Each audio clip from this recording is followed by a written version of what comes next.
The Missoula Megaflood approximately 15,000 years ago, a wall of water more than 150 meters or 500 feet in height raced across a section of central Washington state. As this flood quickly overflowed the natural boundaries of river channels, it began depositing house-sized boulders on cliffs, and creating giant ripples in the landscape.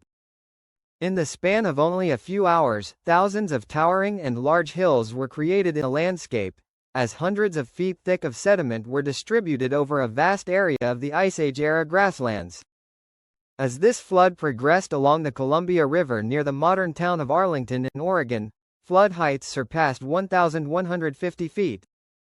At its peak, this flood had a volume which was more than 10 times the combined output of every single river on the planet. What had just occurred was one of the Missoula floods, which had a dramatic impact in the landscapes of both Oregon and Washington. A vast change in the landscape. These occurred more than a dozen times, each time vastly changing the overall topography which the water flowed across. As an example, look at these several hundred-foot tall layers of sediment. It may be hard to believe, but all of it was deposited in the span of only 2,000 years from these energetic floods. So, how did these floods occur? Where did all of this water originate from? What are the various features it created? This video will answer these three questions, and discuss this repeating Ice Age-era natural disaster. 15,000 years ago, the Ice Age was still ongoing as a thick glacial ice sheet stretched across geologic setting all of Canada and covered the northern half of Washington state. Although it was much colder than it is today, the planet was slowly beginning to warm, causing ice sheets to retreat and thus generating a large amount of glacial runoff. Over the span of several decades, a large lake was built around the modern town of Missoula in Montana. This lake did not simply flow to the west towards the ocean, as its only natural outlet, Lake Missoula, was blocked by a thick sheet of ice on the Fort Clark River in Idaho. Over time, the lake became increasingly deep, reaching depths of more than 1,500 feet and grew to contain more than 500 cubic miles of water. This unusually deep lake caused such a drastic pressure increase at the bottom of the lake and the adjacent ice dam that the freezing point of water was lowered far below normal. This allowed liquid water to seep into small cracks present in the ice dam. Over time, friction from water flowing through these cracks created heat which further expanded these to become fissures, thus allowing even more heat to be generated as additional water flowed through.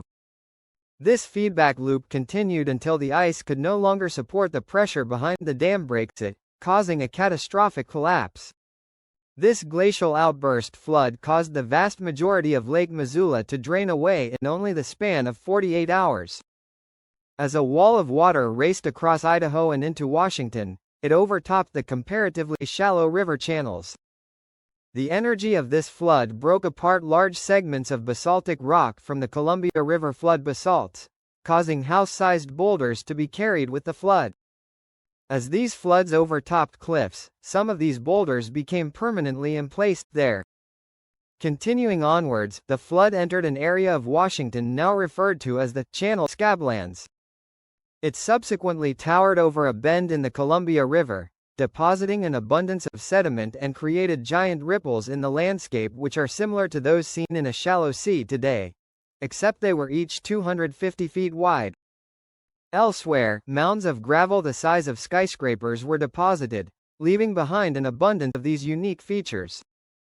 Due to the drop of 850 feet in elevation in only 3 miles, water quickly gouged away a several hundred-foot deep channel, while creating a several-mile-long Niagara Falls-like waterfall. Today, this feature is termed the Potholes Coulee.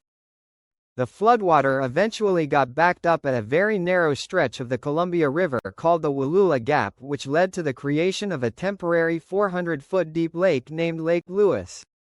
Water then finally flowed into the ocean, depositing several cubic miles of material there. The sequence of events just described repeated another 39 times, with one such event occurring approximately every 50 years between 15,000 and 13,000 years ago.